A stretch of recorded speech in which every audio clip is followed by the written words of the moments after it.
Atenção! Começa agora uma teleaula de História do Ensino Médio. Você vai assistir a teleaula de número 29. Bons estudos!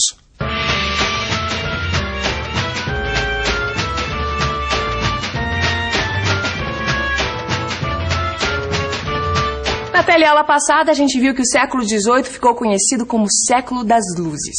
Hoje, a gente vai aprender que o século XVIII também pode ser chamado de o século das revoluções.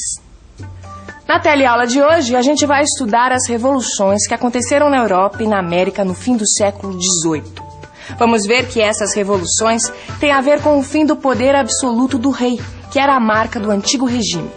Hoje, a gente também vai entender por que a Revolução Francesa foi um dos acontecimentos mais importantes da história do ponto de vista da cidadania.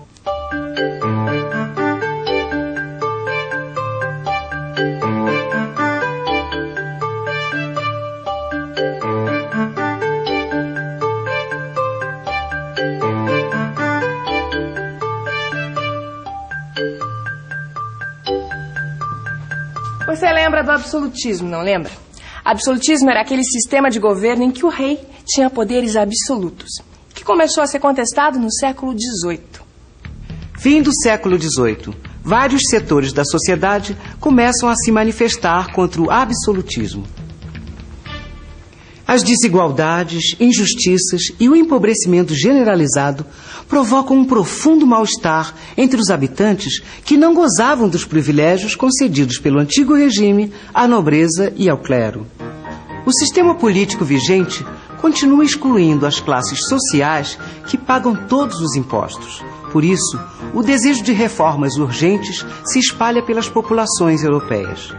Os camponeses não aguentam os impostos e as obrigações feudais. A burguesia quer o fim dos privilégios da nobreza e do alto clero e deseja participar das decisões de governo. A nobreza e o alto clero apoiam a monarquia constitucional na expectativa de desempenhar um papel mais importante no governo. Quase todos os países da Europa enfrentam revoltas e rebeliões contra os príncipes e reis absolutistas. O primeiro grande sucesso na luta contra o antigo regime é a independência das colônias inglesas da América do Norte. Filadélfia, Estados Unidos. Querido Steve, finalmente conheci a sua cidade natal. É interessante imaginar que foi aqui que os colonos se reuniram em 1774 e decidiram formar um exército para combater as forças militares da Inglaterra.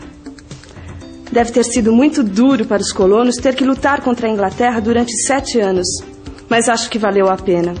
Pelo menos os Estados Unidos se tornaram um país independente e fizeram uma Constituição republicana, baseada em ideais democráticos.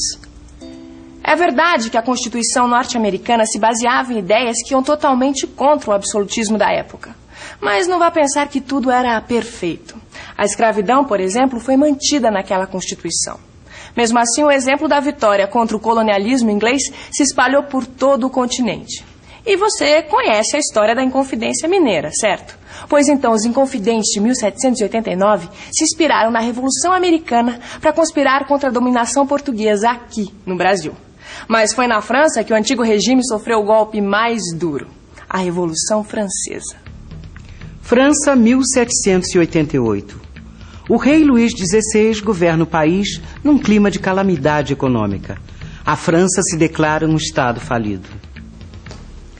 Não dá mais para adiar as reformas. O rei cede às exigências populares e forma uma Assembleia Nacional. Mas, na verdade, as intenções do rei são outras. Luís XVI quer apenas ganhar tempo. Ele concentra suas tropas nos arredores de Paris para prender os deputados da Assembleia Nacional. O povo se revolta contra a atitude do rei e toma a prisão do antigo regime, a Bastilha. Paris, França. Querida Maria Antonieta, eu estou escrevendo este cartão na famosa Praça da Bastilha.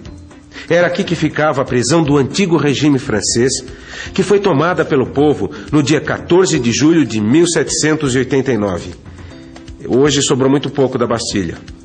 Mas acho que os ideais da Revolução Francesa continuam valendo tanto como antigamente. Quando você ouve a frase independência ou morte, o que isso te lembra? eu me lembro de um fato histórico que libertou o Brasil do domínio de Portugal. Do Dom Pedro I.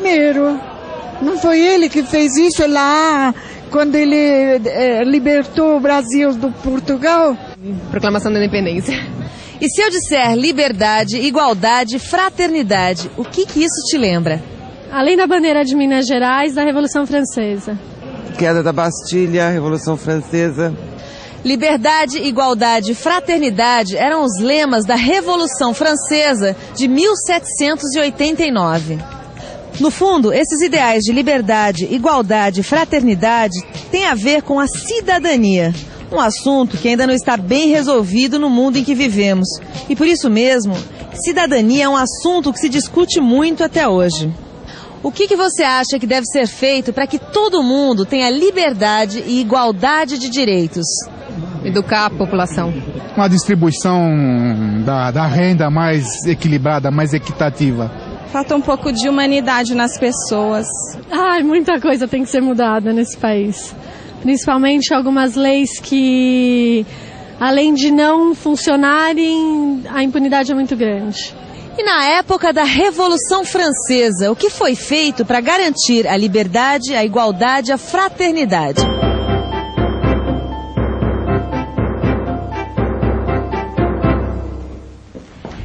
Viva a Revolução! Viva a Revolução! Viva a Revolução!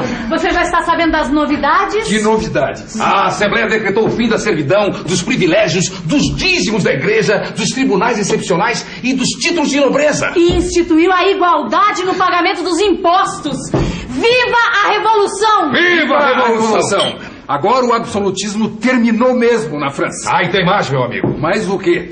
A Assembleia proclamou a Declaração dos Direitos do Homem e do Cidadão. E na prática isso quer dizer o quê? Isso quer dizer que acabou a tortura e acabaram as perseguições religiosas. Finalmente as ideias de liberdade, igualdade e fraternidade vingaram na França. Viva a Revolução! Viva a Revolução! A Revolução Francesa foi ainda mais longe. Ela mexeu com a estrutura do exército, do poder judiciário e até mesmo com a estrutura da igreja. Além disso, modificou o calendário. Em outras teleaulas você vai ouvir falar no brumário ou no termidor. São nomes de meses que por um breve período marcaram as datas na França. Mas, por incrível que pareça, o rei continuou no poder. O rei Luís XVI tinha tentado escapar com sua família para a Áustria, como muitos nobres já tinham feito. Mas ele foi reconhecido e acabou sendo preso. O rei foi acusado de traição. Só que graças a manobras políticas houve uma conciliação.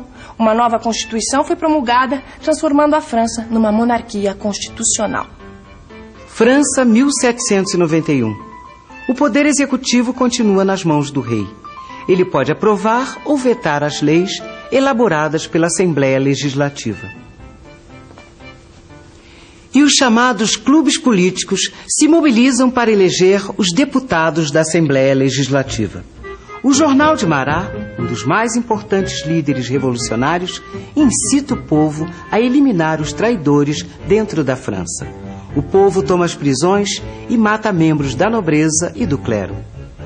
Enquanto isso, exércitos franceses tomam a Bélgica, a Holanda e o norte da Itália. Esses países se proclamam repúblicas aliadas e adotam os princípios revolucionários da igualdade e da liberdade. É nesse momento que as cabeças começam a rolar. Os deputados jacobinos assumem o controle da situação, liderados por Robespierre. O nome jacobinos vem do convento onde esses revolucionários costumavam se reunir. Os jacobinos sentavam-se à esquerda e os girondinos à direita na Assembleia Popular. Por isso, até hoje, nós usamos a palavra esquerda para descrever posições políticas revolucionárias e a palavra direita para posições políticas conservadoras. Os jacobinos propuseram o fim da monarquia. Eles queriam que a França fosse uma república. E o caminho que eles escolheram para isso foi cortar a cabeça dos inimigos, na guilhotina. Inclusive a do rei Luís XVI. Olha ela aí. Sabe que a guilhotina me lembra uma música do Noel Rosa? Música do Noel Rosa? A letra é assim, olha. A verdade e meu amor mora num poço. É Pilatos lá na Bíblia quem nos diz. E também faleceu por ter pescoço o infeliz autor da Guilhotina de Paris. Mas sabe que essa música é verdadeira, né? Por quê? Porque o cara que inventou a guilhotina, que aliás era um médico chamado Guilhotin, acabou perdendo a cabeça no próprio invento. Pô, que interessante isso. Mas muita gente foi guilhotinada nessa época, né, Vicente? Mas sabe o que eu não entendo? O que estava acontecendo naquela época para tanta gente morrer na guilhotina? Não... Pois é.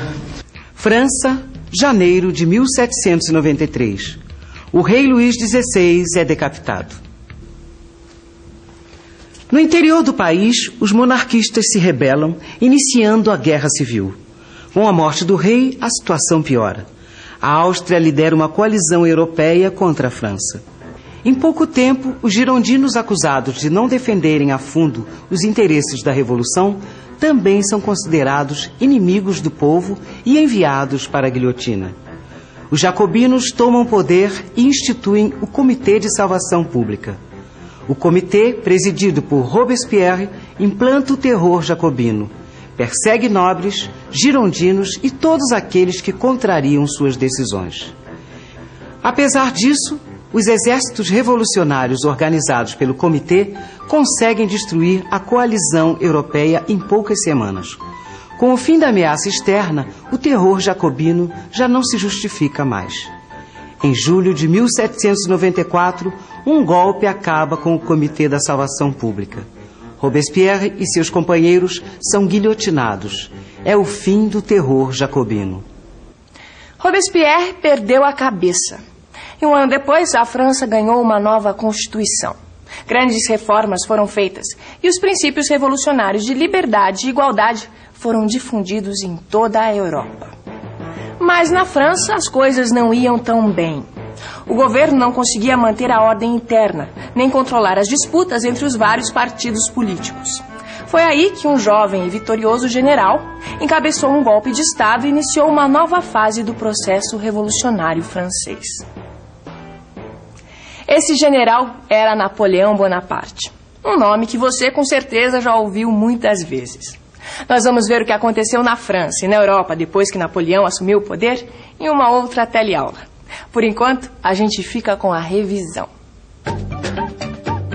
E atenção, se liga aí que é hora da revisão.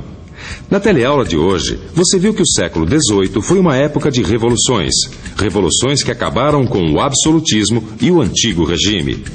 Nas colônias inglesas da América, a luta dos colonos contra a dominação britânica teve como resultado a independência e a formação dos Estados Unidos. Na Europa, a Revolução Francesa mudou o curso da história. Com o tempo, a França se tornou uma república e os ideais de liberdade e igualdade se espalharam por toda a Europa. Agora você já tem toda a liberdade de abrir o seu livro de história e estudar tudo o que a gente viu hoje. Até a próxima.